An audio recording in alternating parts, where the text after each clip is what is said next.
Breaking news into the HQ, Tara Vanderveer, the all-time winningest head coach in college basketball history, is calling it a career.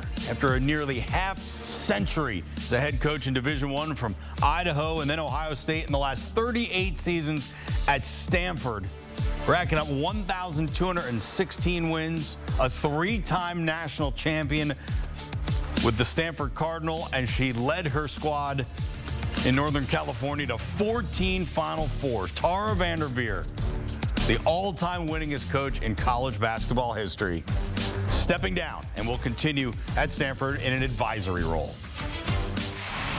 And we're looking for a little advisory here with Erica Ayala from CBS Sports.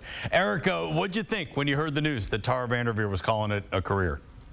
Well, it was a little bit surprising. I mean, we're still kind of coming off of the excitement of the NCAA tournament, which, hit another high in viewership. The Stanford Cardinal were not there. They had a tough opponent in NC State that they couldn't quite get through. But, I think once the shock of it all wore away, especially the timing for those of us not on the West Coast, I think, this is a good time for Tara Vanderveer to step away. We know that Stanford and the Pac-12 overall, a lot of things are changing. Tara Vanderveer was one of the coaches who has been on the record talking about how difficult travel would be. And, things just get more and more difficult. And I'm not sure that there's much else that Vanderveer really had to accomplish or prove within her career. So it's bittersweet for sure. Bitter because it's a coach that's legendary in the women's basketball game, has meant so much to growing the game.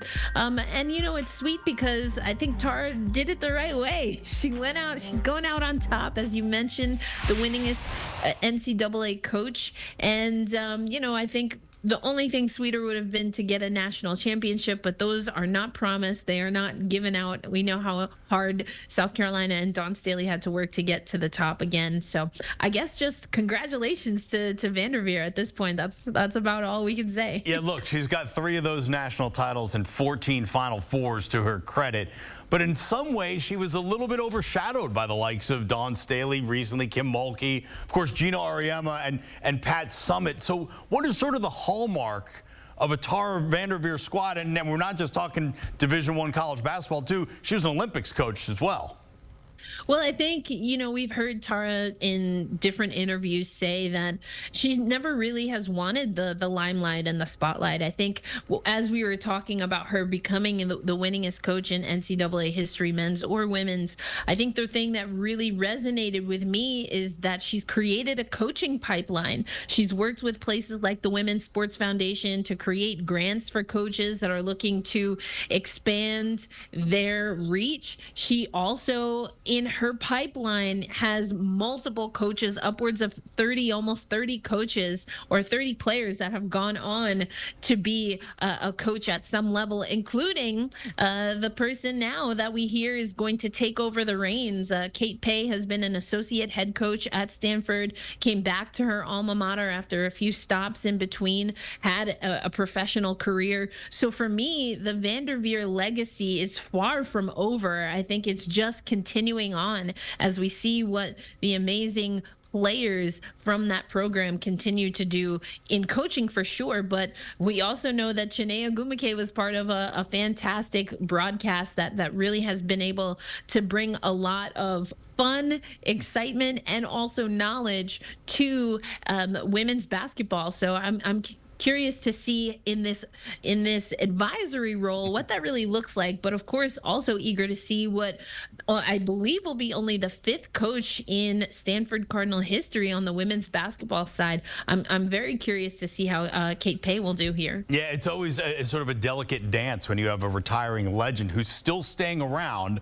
And then Kate Pay, as you mentioned, Stanford Cardinal from 91 to 95, 17 years she has sat on that bench with Tara Vanderveer. Obviously the shoes are huge to fill, but how does she avoid sort of that trap of being the person who follows the GOAT? Well, I think, as you mentioned, part of that is going to be relying on what has worked. She's been in the trenches with the team, with the players, some that you hope will be returning, and she's been through it herself. And so I think there's some things that you want to maintain as part of, especially a program as seasoned as Stanford. You want to maintain that Stanford Cardinal way. And I think also, this is a great time for Stanford to, quite honestly, perhaps go in a different direction and have a new vibe, or maybe a different perspective. They're going to be in a different conference. Again, the stakes continue to rise for women's basketball. And I think this is, again, just a really great opportunity. If I had to guess, I think that Tara Vanderveer is going to really let Kate do what she's got to do.